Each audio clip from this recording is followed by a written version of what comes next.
Pemirsa, eh, pagi hari ini tanggal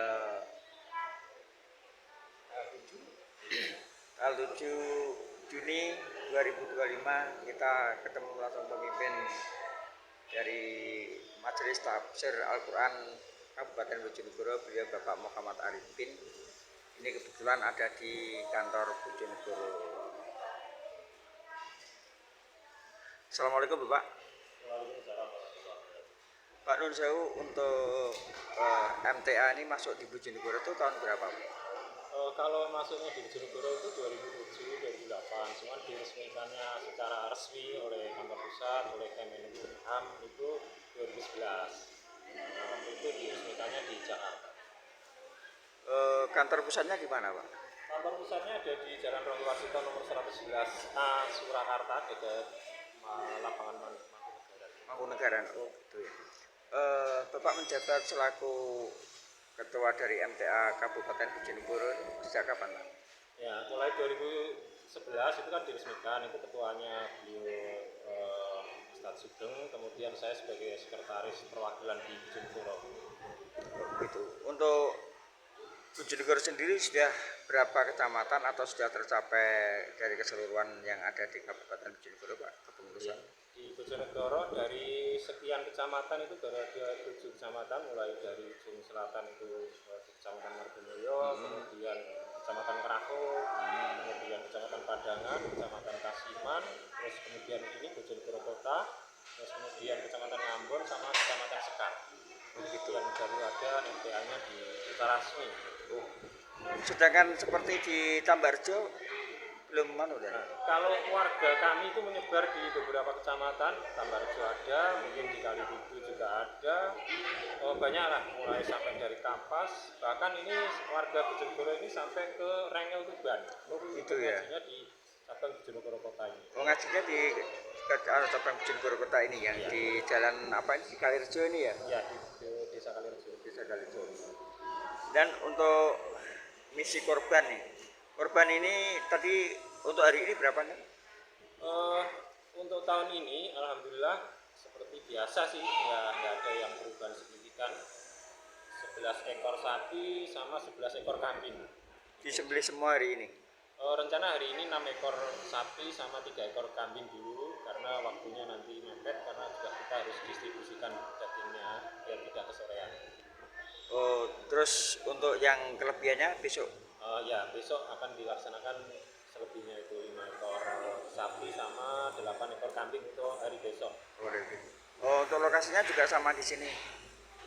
Lokasinya untuk tahun ini kita rencanakan di cabang Bojonegoro Kota. Atau pendistribusiannya kalau di Bojonegoro Kota ini nggak kejauhan, dan untuk mungkin untuk umat sendiri? Sebenarnya kami korban ini bukan untuk warga kami sendiri ya, ini perlu kami luruskan bahwa kami korban di MTA ini adalah diprioritaskan untuk warga lingkungan majelis dulu. Jadi ini makanya kita setiap tahun itu bergiliran. Kalau tahun kemarin itu di Kecamatan Kasiman, maka tahun ini di Bojonegoro Kota ini harapannya lingkungan majelis Bojonegoro ini kita prioritaskan untuk distribusi dagingnya tersebut. Jadi bukan untuk konsumsi sendiri begitu. Oh begitu. Jadi dari umat untuk semuanya gitu ya? Insya Allah demikian. Oh begitu ya. Terus sistemnya itu dari mana, dan dari umat sendiri atau dari jemaah sendiri atau mungkin dari pihak luar untuk mensuplai dari ternak yang akan ya? Oh ya, kalau sistemnya kami ini setelah melakukan kurban, ini warga yang menghendaki ingin ikut kurban di tahun selanjutnya itu secara menyadari, secara sadar itu biasanya nabung uang. Nanti begitu hari H kita inginkan untuk 1 ekor sapi itu 7 orang, kemudian kalau yang ternak sendiri ya nanti dia bawa ternak kambingnya sendiri. Demikian. Oh begitu. Jadi sistem untuk nabungnya tuh dikasih waktu 1 tahun dan ya? Bisa ada yang kalau 1 tahun belum bisa untuk beli hewan kurban ya mungkin 2 tahun, kan semaksimalnya semampunya. Intinya kami tidak ada bantuan kurban dari pihak luar, jadi semua dari warga kita sendiri. Dari jamaah MTA sendiri Pak ya.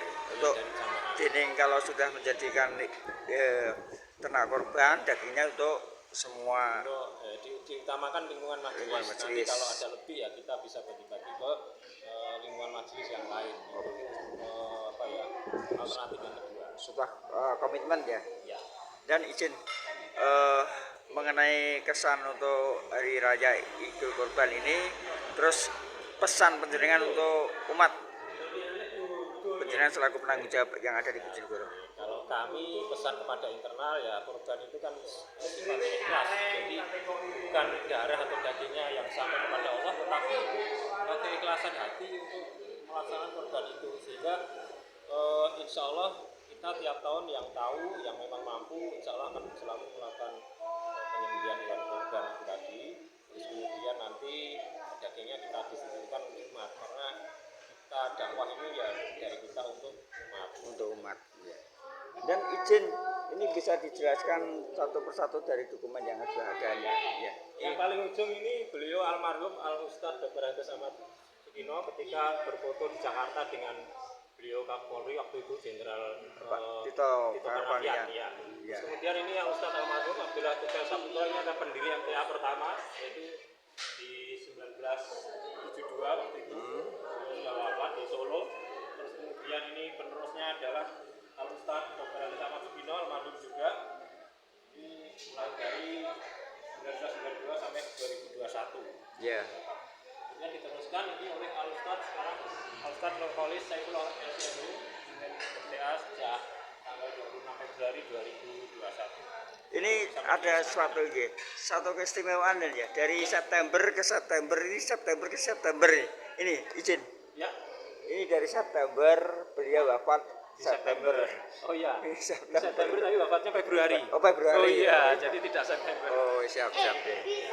Dan untuk umat, dan sekali lagi untuk umatnya bagaimana untuk menjalin suatu kebersamaan, terus bagaimana untuk bisa majunya umat ini ya, sehingga bisa. intinya gini, kalau di MTA itu kan punya slogan, memang itu dakwah dari Rasulullah bahwa satu umat Islam ini seperti satu tubuh, Jasadil Wahid, atau bisa seperti satu bangunan. Makanya satu bangunan itu terdiri dari beberapa material.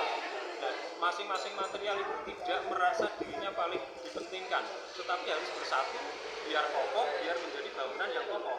Itulah yang kita tanamkan kepada warga kita MTA, sehingga ketika ada warga yang lain mungkin merasa menderita atau dan lain sebagainya, maka yang lainnya harus ikut tanggung jawab, karena itu satu tubuh.